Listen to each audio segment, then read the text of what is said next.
This is the Fit Mess, where together we learn to develop habits that help us live beyond our mental health struggles to create happier, healthier lives. He's Zach. He lives in the future with his anxiety. He's Jeremy, and he lives in the past with his depression. And we get together once a week in the present to share the obstacles we face and how we overcome them. Hey, what's up, everybody? This is Jeremy, and this is the Fit Mess Podcast. Thanks so much for listening. 2 words come to mind as we start this episode. Relentless positivity. I would not use those words to describe myself. I am not a relentlessly positive person. That is not something I would say about me in any context pretty much ever. But those are 2 words that sometimes it takes to get over the hump, to get through the struggle, to get through whatever crap is in the way of you reaching your goals, accomplishing whatever it is you're trying to accomplish in your day, your hour, your life, whatever it is. This is something I need to try to do more of. I'm someone who, for months now, as I think about it out loud, have been dealing with chronic pain that has been a constant pain in my ass in getting in the way of the things I want to do. I have discovered in ways that I never knew in my life for the last year how much I rely on physical activity to keep my depression at bay. And I have not been able to do it consistently and in a way that is as effective as it has been because of the pain. And, and that's the big obstacle. There's the little obstacles of, schedule gets in the way, life gets in the way, things get hard. You don't feel like it that day and you cave to that feeling. And so you beat yourself up and feel like, I can't believe I didn't do it. These are all the things that I'm kind of going through right now. And so much of it is rooted in this pain. And I haven't fully found the way around the pain to keep going in a way that's consistent, that meets my needs. But what's different about me now going through this versus me a few years ago is that I'm still trying. I'm still trying to figure it out. I'm still trying to move. I'm still trying to find the answer that I need to get through this. The old me would have felt the pain, sat on the couch, and given up, turned on the Xbox and started playing video games and drinking alcohol to numb the emotional pain and to just make the thoughts quiet down a little bit. So, I got that going for me, which is nice.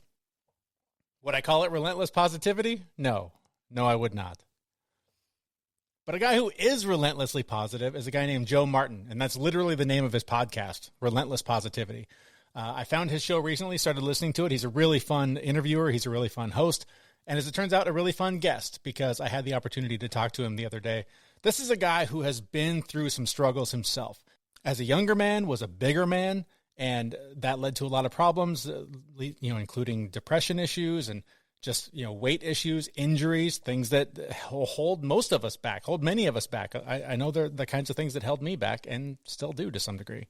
But I really like what he's doing with the show, so I reached out to see if he had some time to talk with us about the things that he has found that allow him to have that relentless positivity, to stay focused on the good and to see past the bad and to not let the setbacks get in the way.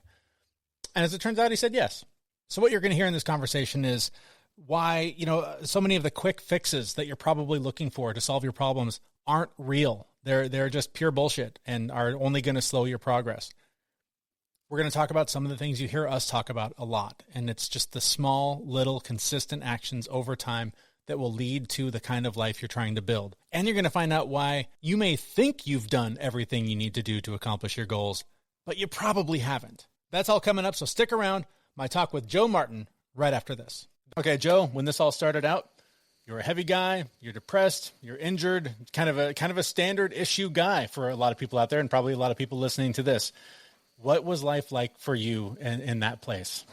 For me, it started off, I was a heavy guy because I was a football player. So it was good, right? If you're going to run into other fat guys, you should probably be pretty fat yourself. You got to be a big guy. Yeah. So I'm always trying to get bigger in high school, trying to get bigger and faster and stronger. I got bigger and fatter and stronger, but I got 2 out of 3, so that wasn't too bad. So I was an athlete, but then the injury comes along. I kind of lose my opportunity to play at the next level. That leads to kind of a little bit of, if I don't have football to focus on, I start getting in trouble. I go to jail.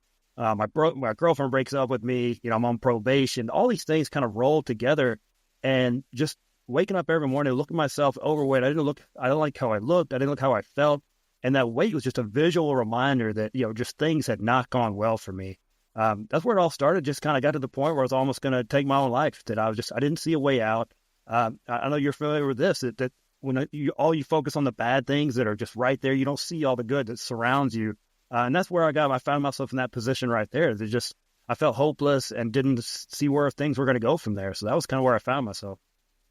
And what was the switch that flipped? How did you decide there's got to be another way? Man, I got to the point where, I'm a man of faith, and one thing I couldn't do that for that reason, and the other, what it would do to my parents. That was kind of the two things that kept me from doing that. So I said, well, if I'm not going to do that, then I got to make this work somehow.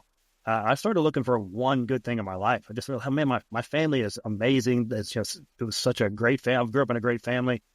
So I figured I'd do something, and I just started by reading with food labels. It's kind of a tactical thing that, this was pre-internet. Kids, we didn't have all this information.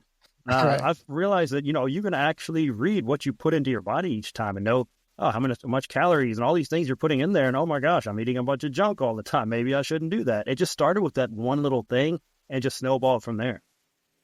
Let's talk about that tactic, because it is, on the surface, it's simple, right? Read the label. What's on it? How many calories? How many am I burning? Do the math, and everything should work out in terms of weight loss and fitness, right?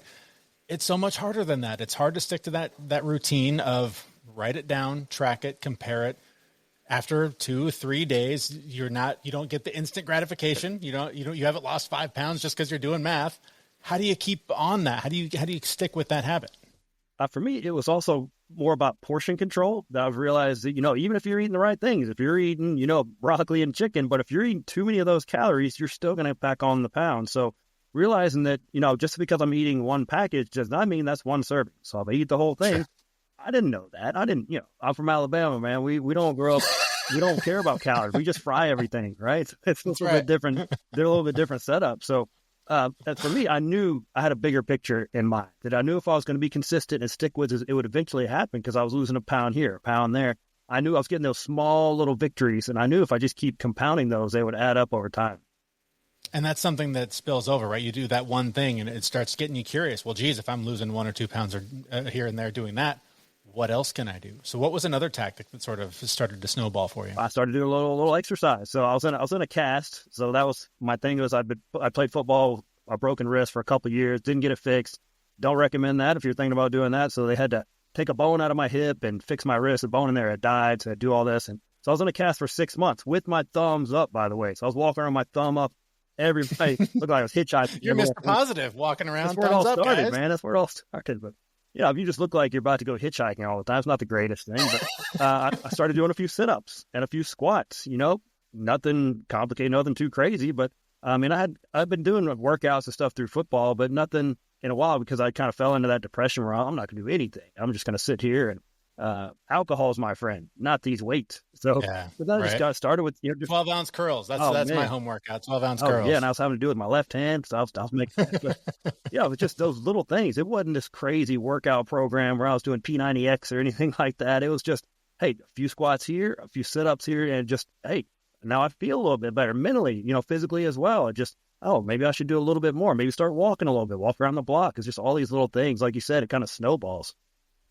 And so where did that lead? What happened next? Eventually, I lost 50 pounds, and I felt great. I was like, man, I would love to help other people get the same feeling. So I was just coming out of high school. I said, this is what I'm going to do. So I'm going to figure out how I can make my life where I help others feel like this. So I went and got an exercise physiology degree and got a job right out of college working in that field. And just the rest is history, man. So this is, I can hear frustration from the listener right now, because they've heard count calories, exercise, move around a little bit, do some stuff, and it'll work. But it doesn't, because they do it for a couple weeks. They do it for a little while. They don't see those instant results. What are you teaching people? What did you learn from your experience? And maybe is there a story or two you can share of somebody you've worked with that you said, they came to you with that story. I've tried it all. It doesn't work. Nothing's going to get me out of this funk. What can I do? Share a story of success with me. Oh, that's a great question, because so many people have that I've tried everything. I've tried everything. I have. And a lot of people, they've tried a lot of things, but they kind of jump around. They tried this for 2 weeks. They tried this for 3 weeks. They tried that for a month. I try to get people to have that fitness and health identity. This is who I am, and this is what I do. People talk about, I'm going to, I killed that workout and all that. 90% of the time, I'm going to lightly slap a workout. I'm not going to kill it. It was barely harmed within the workout, but I'm going to do that every day. I'm going to do something active every day. That's just who I am and what I do. I think kind of look at it, and I kind of look at, there's an old football coach named Bill Walsh, and his whole thing was the scoreboard takes care of itself. Now, don't worry about the scale for right now. It's a piece of the puzzle, but hey, are you feeling better? Are your pants fitting looser? Are you getting off your medications? Are you doing what you're supposed to? Are you drinking more water? Are you exercising outside of your workouts? Are you walking more? Are you moving around? Are you not just working out for 30, 45 minutes and you sit in front of your desk the rest of the day? Are you standing up every few minutes? So what are you doing outside of the workout? There's 23 other hours in a day. How's your sleep? How's your stress levels? How is a huge picture that goes into it outside of exercise and eating right that I think a lot of people skip. I just try to get them to get that. And this is a holistic approach we're going to take because, I mean, I know if you're stressed out, the weight's not going to come off. You're going to get hurt in the gym. All these things compound. It's all tied in together. So many people approach weight loss or fitness really as punishment. I've done it wrong for too long. I need to lose this weight that's haunted me forever. I feel like crap. I better go do this. I better do that. It's not like I don't hear a lot, and I didn't for a long time feel like I want to feel better. What does it take, right? It was always, what's the end goal? What's the number on the scale that I want to achieve? What's the look that I want to have at the beach? Like these like goals that when you set them, if you don't hit them right away, it for lack of a better word, it cripples your effort to get there. But if you can, and this has been the biggest change for me, perspective shift wise, when, I hit a pretty hard rock bottom almost a year ago, a few months shy of a year ago. Got together with a coach who just said, listen, all we're going to do, you got some time. Like I'd lost a job. I had some time. You're going to spend some time just in the gym, just moving your body, nothing serious. We're just going to go move around a little bit and get you moving. And this is someone who, I have battled depression my entire life. Going into the gym every day without the goal of we're here to lose 20 pounds. I'm here to lift X amount on the bar. It was literally like, just go and do something for a while. Making that my daily goal. So instead of like in 6 months, I want to lose 50 pounds, it was go to the gym today. That's the goal every day. The end result now has been almost a year without a major depressive episode, body contour changing, like better attitude about life, more organized financially, more organized, better dad, better husband, like all the things that came along with my goal is to do this every day. That change is everything because, like you said, then the scoreboard did. It took care of itself because I did the work. Yeah, the change is going to come. And sometimes it doesn't come, you drop 10 pounds here or 1 pound. It could be you're going nothing for a very long time. And then it seems like it just falls off. But I think people get so close to, that old story about you're 3 feet from gold or whatever that story is. That you've been digging through this whole time. You're almost there and then you give up. We're all built a little bit different. The problem is when a husband and wife do the same program, and the husband, he quits drinking Cokes or something that. And then the wife, he loses 20 pounds. The wife loses nothing. And she might gain a few pounds. It's when you compare the comparison, that is a huge part for a lot of people. You see all your friends are losing weight. They're doing this, they're doing that. And then a lot of comparison is I hear this a lot. You probably do too. Hey, when I was 21, I did this and I lost weight. Oh, you're now 45. You've got 3 kids. You work a full-time job. You're running to Little League and doctor's appointments and all these things. You were in college at the height of your physicality. That's a whole other person. You do not need to compare that person with. So finding that what's working in your new normal and just being patient with yourself. The weight did not come on overnight. You didn't get into shape overnight. It's not going to go off over. It's not a short-term fix. And if you're looking for that, that's what I tell people. I'm not the guy for the short-term fix. Now I can help you with kind of a jump start and get these habits. If you've ever read that book, Atomic Habits by James Clear, the guys did the same thing. He went to the gym. He didn't do anything. He just went to the gym. And eventually it led to him losing 100 pounds. But he got in that habit of showing up every day. That's what you did. That's so hard. Going from step 0 to 1 is the hardest step you'll take. And if you can do that, 100%. Man, you could really make some progress. I did the same thing that he did. For the first week of my workout routine, I put on the calendar the days that I'm going to go. I didn't go the whole week. And at the end of the week, I looked back and said, what's your excuse? You had the time. Clearly you had the time. Look, it's right there. And then it literally was show up, walked over, opened the door, walked in, cool, did it, left. And then it turned into move a little, pick some stuff up, which leads me to my next question, because I hear this a lot too, is I don't know what to do. there's a gym full of 1,000 different things. I don't know what to do. What's right for me. I want to optimize my time. I don't want to waste my time lifting things that aren't going to get me there. I don't want to spend an hour on the treadmill if it's not going to actually do anything for me. How do I figure out what to do if I'm brand new to this? That's great too, because you'll see so many people. If you go to any kind of gym, you'll see a lot of people wasting time in there. They're just kind of wandering around. They're drinking a lot of water. They're adjusting their gloves, maybe changing their songs or on their cell phone. They're in the gym though. Maybe they're doing our program where you just kind of hang out and keep showing up. But if you can go in there with a plan, I think so many people show up and just think the magic's going to happen when they walk in there. You'll kind of get lost, especially if there's all those crazy machines. You don't know how to work. I don't know what that one is. Do I go upside down on this one? How does this work?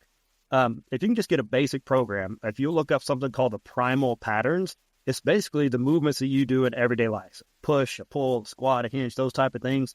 It's 7 exercises. If you can do that, that's an awesome start. It's going to be a full body program. It's going to be functional. It's going to carry over into your regular everyday life. It's going to work the large muscles in there. They're going to burn more calories and build more lean muscle. If you're looking for an easy, kind of the easy button, just hit that. And then you can always add from there. Make that a habit. And then you can add on from there. Maybe you'll go up and you'll do 7 exercises and walk out of the gym. But man, you hit everything in there and you're going to be functional as well. Because, you get up in old age, like I'm almost 50, I'm getting there. So I no longer want to pick up 500 pounds, bench 300 pounds, all these things.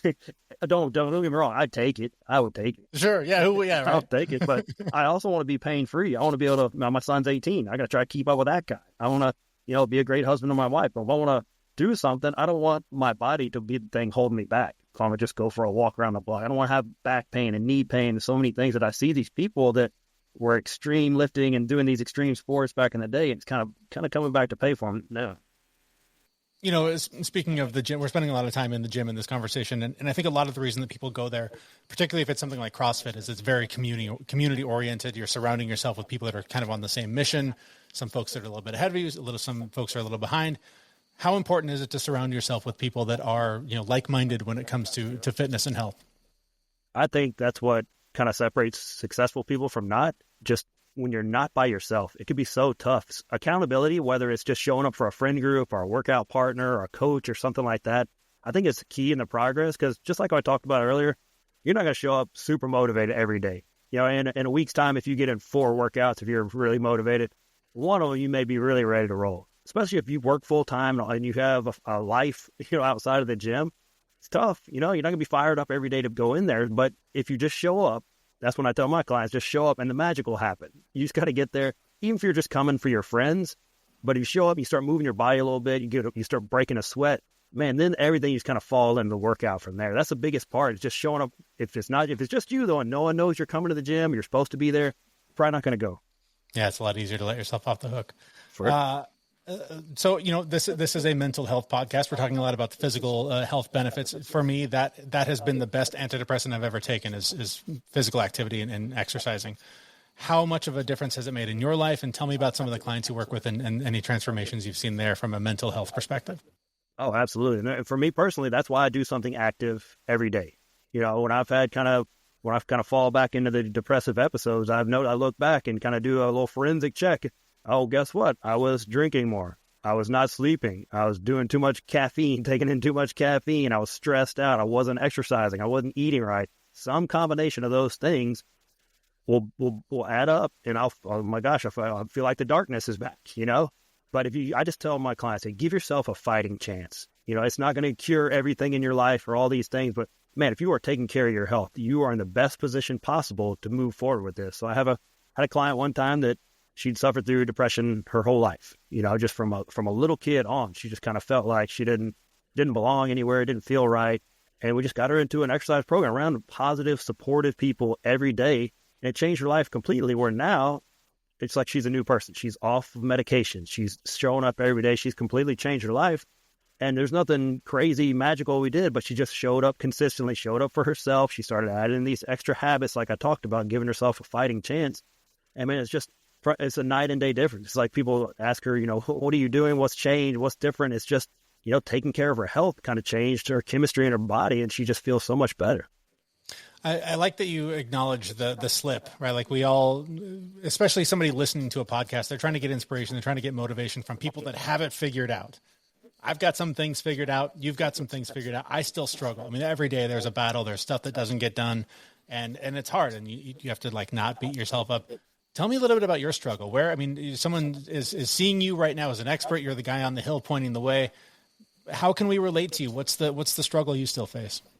I mean, it's for me. I haven't felt like exercising in a long time, but I do it anyway. Just like I talked about, I've made it become my identity, and I don't put pressure on myself to go in there and lift the whole gym or be the biggest, fastest, strongest guy out there. I'm going to be the guy that shows up every day. I'm the glue guy. Like if I was on a sports team, I'm the glue guy, right? I got intangibles. I'm not the superstar.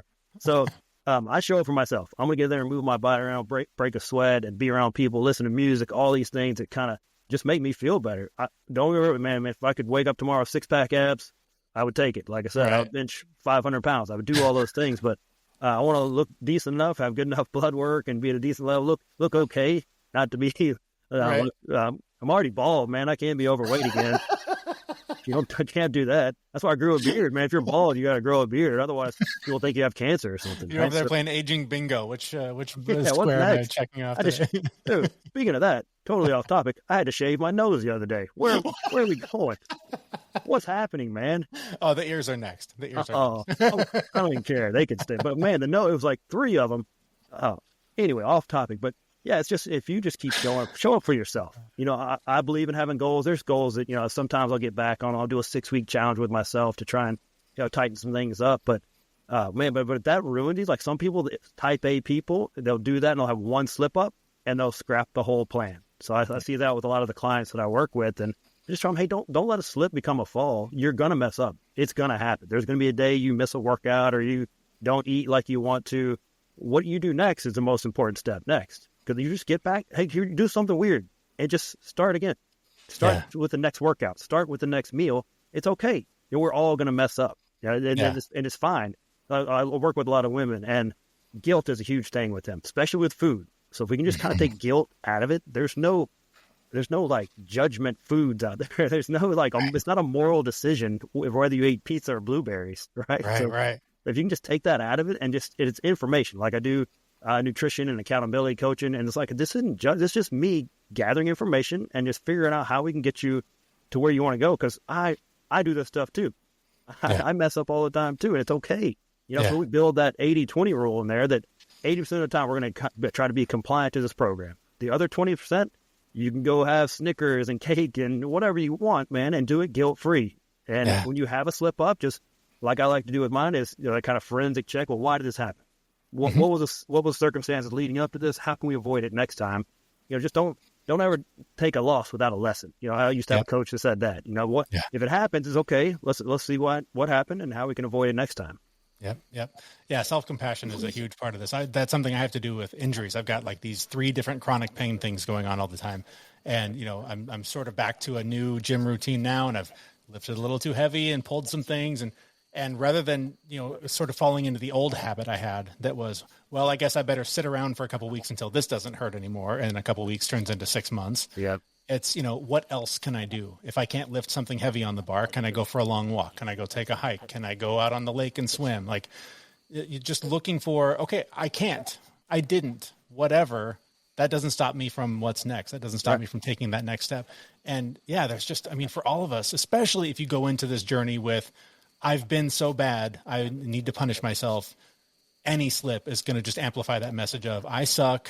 This is not for me. This is for other people. And the more that you can just go, oops, oh, well, what's next? It just gets you back on track so much faster. Yeah. I think if you go into the program, that's kind of going a little bit deeper, but if you go into the program expecting to fail, or like if you go on a program, you're trying to lose weight and you tell me, well, weight loss is hard, you're probably not going to make it. Because anytime a slip comes up, I told you weight loss is hard because stuff like this happens. Yep. But, if maybe it's challenging, but I can do this. If you just kind of add something on there where you go in there with that mindset, because it all feeds into the same loop, because you get that evidence. Oh, look, see, weight loss is hard. This happens to me every time or something like that. Those kind of self-defeating attitudes that, it's going to become your reality. So if you got to kind of pump yourself up, be like Stuart Smalley back in the day, if you're old enough to remember him, give those. That's a cheesy way to look at it, but man, that stuff works. Yeah. Yeah. You really literally trick your brain into believing your own bullshit and, and figuring out a way forward. Real quickly, we have a couple minutes left. I know you mentioned you work with women. You spend some time with kids too. You help kids with some of this stuff. Tell me a little bit about the issues that kids face and how to get them on track to take good care of their physical and mental health. Absolutely. Well, I started working with kids because I saw this stat that the second leading cause of death for 10 to 14-year-olds was suicide. And the number one leading cause of death for 13 and 14-year-olds is suicide. And that just didn't sit with me, man. I knew I had to do something about that. I didn't know what. I'm not a therapist, not a doctor, but I'm a fitness guy. So I thought about, hey, we have these one-on-one mentoring sessions, 30 minutes. It's fitness training on the top side, but that's just kind of get them to open up to me so we can talk about some things going on. My kids are having some tough times. Bullying, when we were growing up, at 3 o'clock, you got to go home and the bullying was over. Yeah. Now with the cell phones and computers, the bullying goes on 24/7, 365. Some dude in Denmark can be bullying you that you don't even know. Yeah. Right? Yeah. I mean, it's terrible. And then I think some of these keep, and then also we get back to the comparison trap. You see that everybody else is having fun on social media or doing these things, and you could never be like that. And when they're that age, you can only see so far in front of you. You'd think that, I just wrote a book called You're Not Who You're Going to Be, because that's what kids think, that, I'm stuck at this, who I am at 11, 12 years old. I coach middle school football, and you'll see a kid that's 200 pounds. He's jacked. He's got a mustache, six-pack abs. He's 13, 14 years old, right next to the same year old, this kid, same grade, same age. He'll be 50 pounds, and his voice will sound squeaky. And yeah. But the other kid's kind of tapped out, right? That kid's probably who he's going to be physically, but this 50, 60-pound kid, you never know. This kid's got so much learning and growing to do that he's not stuck right there. So I think a lot of kids think that. So just helping them get that long-term view of life that so many kids don't have, and dealing with the bullying issues and body images and just making healthy choices meal-wise and things like that. Just kind of just feeding into them and just show them, hey, man, people care about you, because we're losing way too many kids. Way too many. Yeah, it's heartbreaking. You mentioned the book. I want to ask you where to get that, but also just, as we wrap things up here, anybody who's been hearing this and on the beginning side of this journey, they've come to us to try to motivate some action. What are some sort of closing thoughts you have for that person listening? I think for someone, I think they also get overwhelmed with, I have so much weight to lose. I have so far to go fitness wise. Could you do a 5-minute workout today? Could you go for a 5-minute walk, a 1-minute walk? Like we talked about earlier, starting is the hardest part. And I think if you get overwhelmed by the big picture, it's going to crush you, right? So just think about that 5 minutes. And usually I think you'll find if you do that 1 minute, if you do that 5 minutes, you're ready to go minute 6, 7, 8, 9. Oh my gosh, I've been walking for 30 minutes. But I think if you can just get from that one little step, 0 to 1, and just get started and then make that a habit. Don't think you have to add in. Don't be the person on New Year's who's eating broccoli and chicken every meal or working out for 2 hours and then they're done by week 1, right? It's a long-term deal.